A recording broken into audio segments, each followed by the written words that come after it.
अरे राधिका, आराध्या, और कब तक सोती रहोगी? शकुंतला ऐसे बोलते हुए अपनी दोनों बड़ी बेटियों के कमरे में जाती है।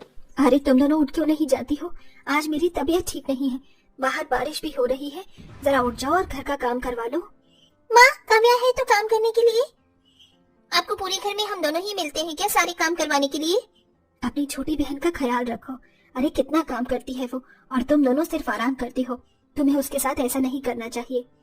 अगर एक दिन वो काम भी कर लेगी तो क्या चला जाएगा? माँ, उसी से करवा लो, हमारी नींद खराब मत करो।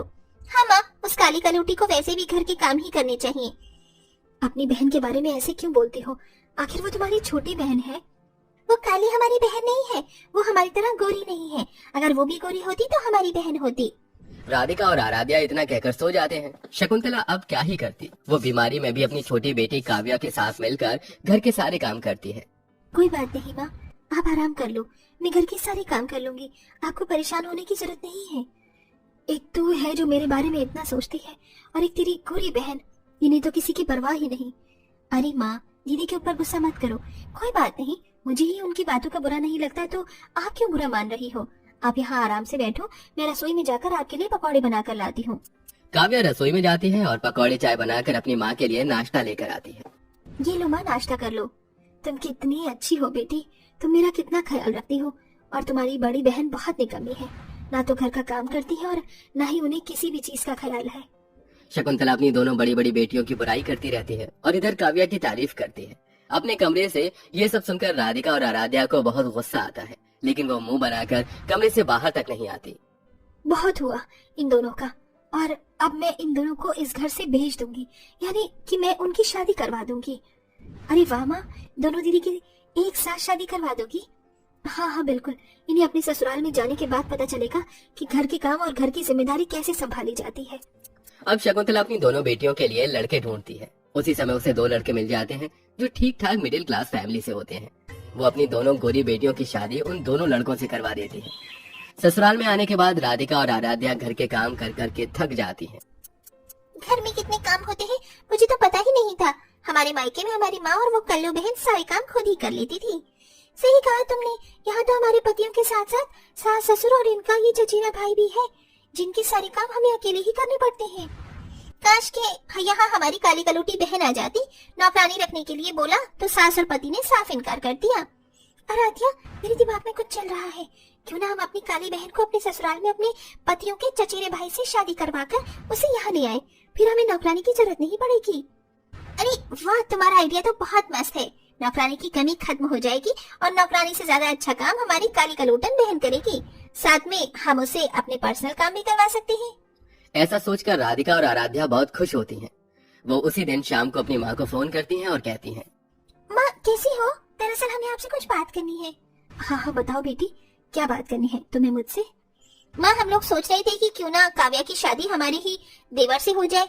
माना हमने शादी से पहले अपनी बहन को कुछ नहीं समझा, लेकिन माँ आखिर है तो वो हमारी बहन ही, और हमारी आंखों के सामने रहेगी तो हमें अच्छा भी लगेगा और खुशी भी होगी।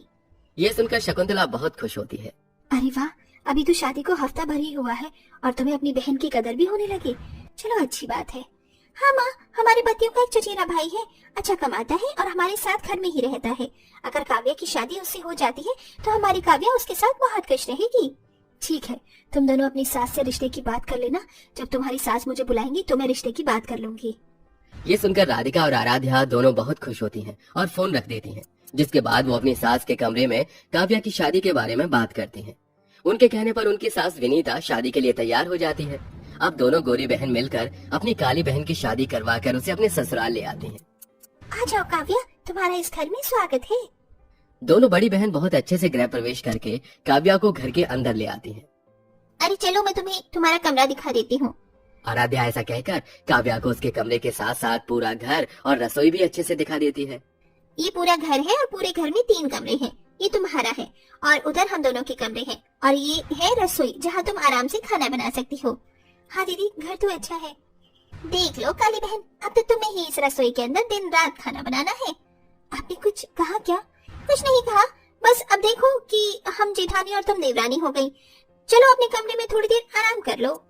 आराध्या काव्या को उसके कमरे में छोड़ देती है। अब दोनों बहनें अगले दिन का इंतजार करती हैं। अगले दिन जब सवेरा होता है तो दोनों गोरी बहनें देर तक सोती रहती हैं और यहाँ काव्या सुबह समय पर उठकर घर के सारे काम करती है। साफ सफाई तो हो गई, अब सभी के लिए नाश्ता बना लेती हूँ। काव्या रसोई में जाती है। तेज बारिश के चलते वो सभी जगह पकौड़े बनाती है। पकौड़े की खुशबू से सभी नाश्ते की टेबल पर आकर बैठ जाते हैं।